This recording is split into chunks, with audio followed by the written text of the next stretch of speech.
Hello students, we have already studied about relevance approach in which we have studied regarding Gordon model as well as Walter model. Now moving on to the irrelevance approach. In your dividend decision, there is a second approach named as irrelevance approach. Now in this approach, we have two types. One is your residual approach and second is your Modigliani and Miller approach. Modigliani and Miller approach. In short, it is termed as MM approach. Now, this approach is totally based on theory, whereas this includes sum. So moving on to this, we'll study this sum and all the theory will be covered in your PDF. Now moving on to this sum, before doing the sum, we need to follow 5 steps for Modigliani and Miller approach. So moving on to those 5 steps, first step is that, first of all, there are two types, when dividends are paid and second, your dividends are not paid. Paid and not paid. So both of this can be solved by these steps. Now moving on to first, when we need to calculate the market price of a share, when dividends are given or when dividends are not given. So the formula will be P0 is equal to 1 upon 1 plus K in bracket D1 plus P1. In short, it can be written as P1 is equal to P0 bracket open 1 plus K bracket closed minus D1. This is the first step to be followed when you are calculating a price per share. All this you have already studied related to price, cost of capitalization, dividend. Moving on to the second step. Now the second step is calculating the total capitalization value. Total capitalization value of outstanding equity share. Now this step is sometimes used and sometimes not used when you are calculating. NP0 is equal to 1 upon 1 plus KE, open the bracket, ND1 plus NP1. This all things will summarize in full forms in your third step. Now this is the step which may be followed sometimes or sometimes it is not needable. So we'll do a sum where this is not followed and where this will be followed. Now these are the two steps, you can note down the formulas. Now moving on to the third step for calculation of price of a share. Your third step for the same is amount needed to be raised. Amount needed to be raised by issue of new shares. By issue of new shares. Now the formula for the same will be delta MP1 equal to I minus capital E minus ND1. Now the full forms of all this are, I will write it over here so that it will be clear to you.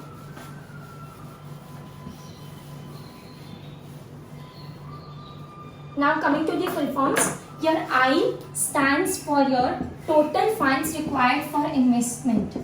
Total funds required for investment.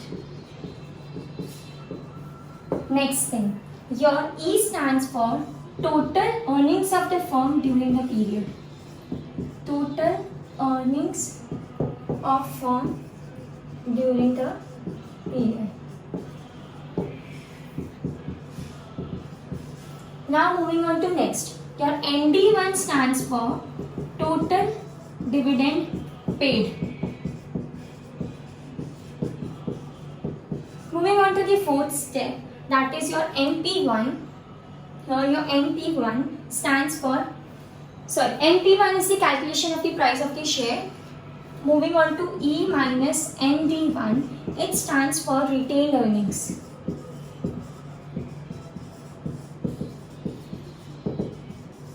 So this is your third step, which is the most important step to be followed when you are calculating the changes in the price of your share. Moving on to the fourth step, you can note down this. All these steps should be noted first. These steps will not be asked in your exams, but these are the part on the basis of which you can solve your practical sums. So this is only for your understanding basis.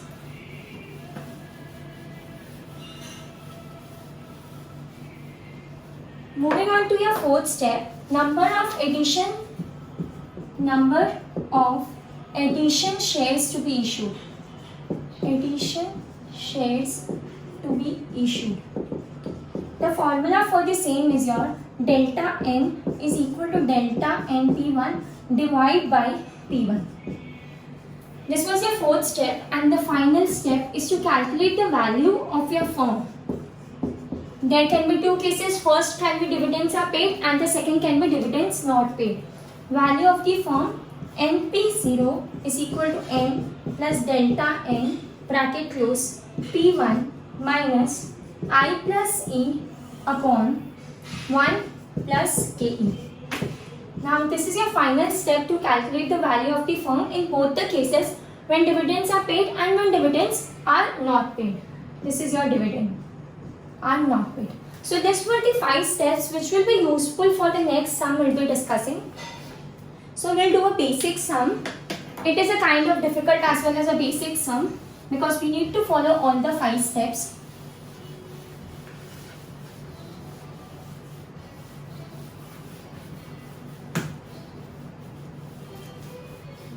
We'll solve the sum with both the concepts, when dividends are paid and when dividends are not paid. So starting with the first, value of the firm when dividends are paid. When your dividends are paid. Now looking to the sum, you are given all the values in your question. So starting with the first, you need to calculate the share of the price at the end of the year 1. And this format will be writing your solution. Calculation of share price at the end of year 1. Now in this, we have already written a formula in our steps. Formula is P1 is equal to P0 1 plus K minus D1. Now check out the question carefully. You are given, check out the question, which are selling in the market at rupees 80. So the current market price of the share is 80. So this is your current market price per share. This is 1 directly. Now come to your question again. Your cost of capitalization is given in the question as 10%. That means 0.10. Bracket close minus your D1. Now check out your question carefully. Dividend of rupees 4 per share. That means minus 4. So your answer will be 80 in bracket 1.10 minus 4. So your final answer for the same will be 84. So this was your first step and this was the procedure to solve your P1. Now moving on to the second step. In your second step, you will write the heading is amount. Now we have already studied in our further steps that will not mention second step in some questions. So in this question we will not mention second step because we have directly got P1. So we can directly calculate our outside by issue of new shares. So amount, heading will be amount required to be raised from outside by issue of new share. From outside by issue of new share. This is directly your third step. Because we are not given your NB1, NP1, NP0. So there is no need to calculate the second step in this sum. Now coming to the solution, NP1. So check out the question. Now in your NP1, the formula is I minus E minus M D1. Now coming to the solution, your investment project that cost rupees 6 lakh. So investment is given in the question as 6 lakh. Now coming to the next, net income.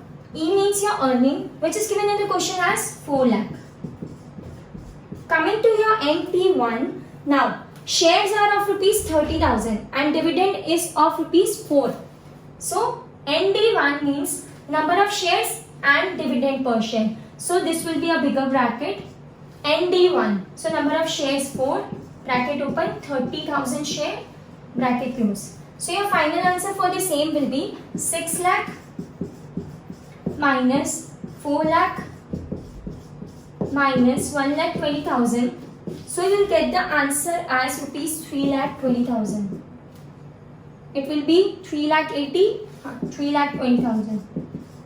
So this was your second step where you have calculated your amount required to be raised from outside by an issue of new share. This is the amount you require for the issuing of your new share. Now coming to the fourth step, you can note down according to share by share, according to step by step. I am erasing the upper part also. Coming to your third step, now you need to calculate your number of additional shares to be raised.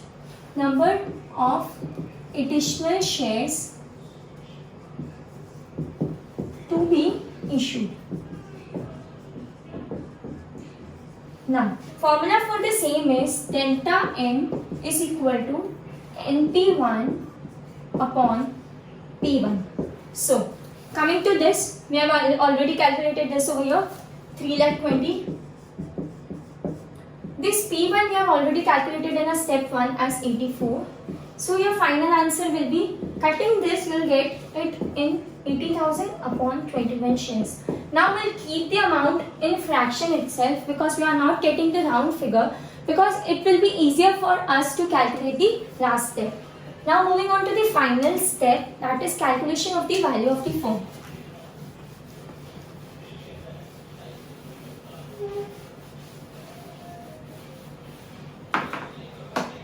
Now coming to the fourth step, that is your value of firm. Now coming to the formula for the same, you are given in the question. First you write down the formula. NP0 is equal to N plus delta N bracket close P1 minus I plus E upon your 1 plus KE. Now coming to the solution. Now this N is your 30,000 shares.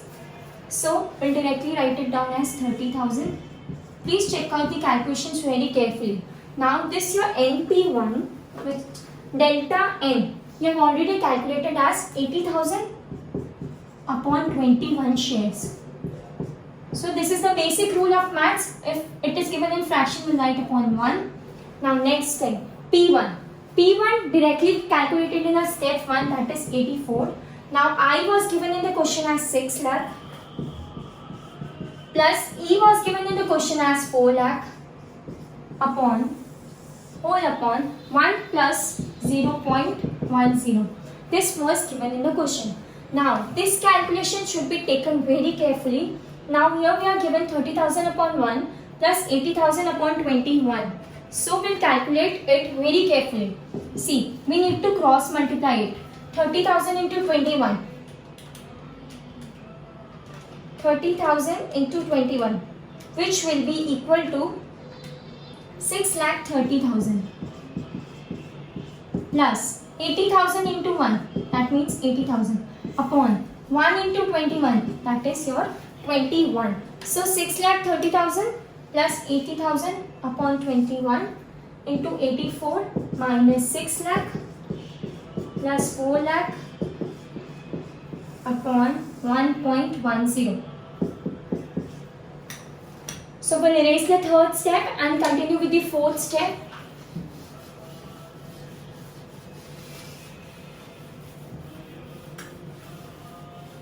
Now, next, your 6,30,000 plus 80,000 will be your 7,10,000. That means 7,10,000 upon 21 upon 21 bracket close 84 minus 6 lakh plus 4 lakh. We'll not solve this first because we need to follow the BODMAS rule everywhere we are solving the sums. Upon 1.10 whole upon 1.10. Your final answer will be, from this you'll get the final answer as, now 21, I guess 84 comes it in 21 fours are 4 ones are, yes, ones are, fours are. So directly you'll multiply this 7,10,000 into 4 minus 6 lakh plus 4 lakh. Now 7,10,000 into 4. You'll get it as 28,40,000.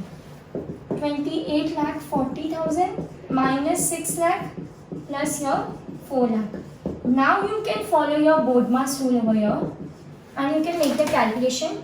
Your 28,40,000 plus your 4 lakh minus your 6 lakh divide by 1.10. Your final answer will be 24 lakh. So this is the value of the firm when dividends are being paid. So this was in continuance with this sum. Now this sum can even be solved when dividends are not paid. Wherever D is given, we'll put it as 0. So here we complete the sum when dividends are paid. We'll move on to the next part when dividends are paid. You can note it down according to the steps.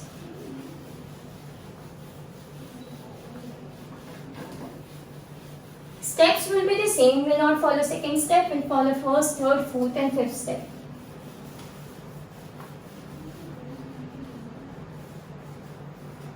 Now coming to the heading when dividends were not paid. When dividends are not paid. Again applying your first step.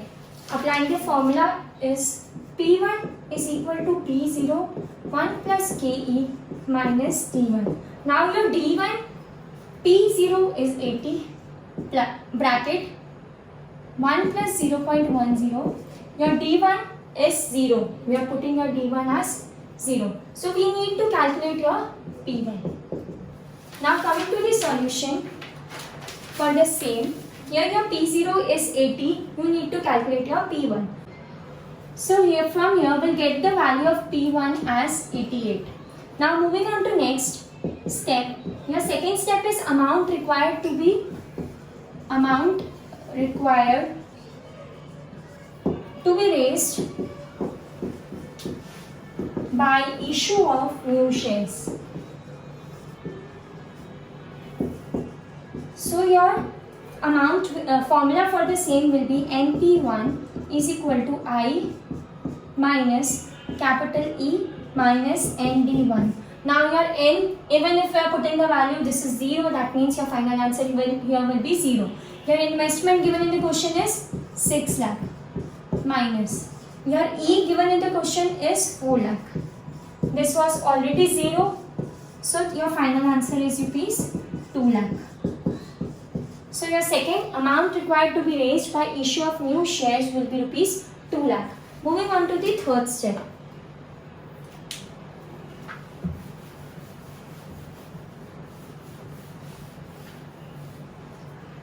Number of new shares to be issued.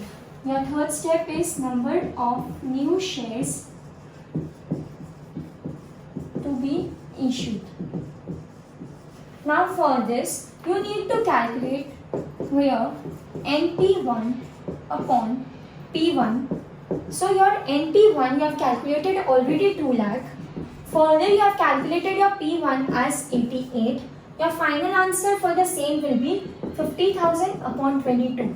Again you will keep the answer in fraction itself so that you can easily calculate your value of firm. Now moving on to the final thing, that is the fourth part, your value of the firm.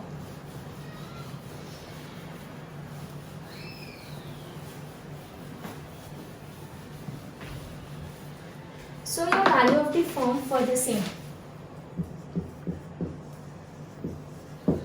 So first we'll put the formula, or there is no need of putting the formula, we'll directly put the solution. So value of the firm, you are given 30,000 upon 1, again the same concept, 50,000 because this value is written in the fraction. Now here 88 you have already calculated in your step 1, this is the same, 6 lakh plus 4 lakh. Only the thing is you are not given the dividend, whole upon 1.1. Again following the same concept over here, so cross multiply it, 22 into 30,000 you'll get as 6,60,000 plus 50,000 upon your 22. So closing this bracket over here, this is 88 minus 6 lakh plus 4 lakh. The same thing will follow Bodmer's rule, that is the reason we'll not open the bracket. So 88 divided by 22 will be again 4. So the final answer 6,60,000 plus 50,000 into 4, you'll get 28,40,000 minus 6 lakh plus your 4 lakh divide by your 1.1. So you'll get the final answer as 26,40,000. Solving the sum above. Here you will get 26,40,000 upon 1.1. So your final answer for the value of firm is your 24 lakh. Thank you. We complete our sum over here. If you have any doubts, you can raise your doubts in your comment section.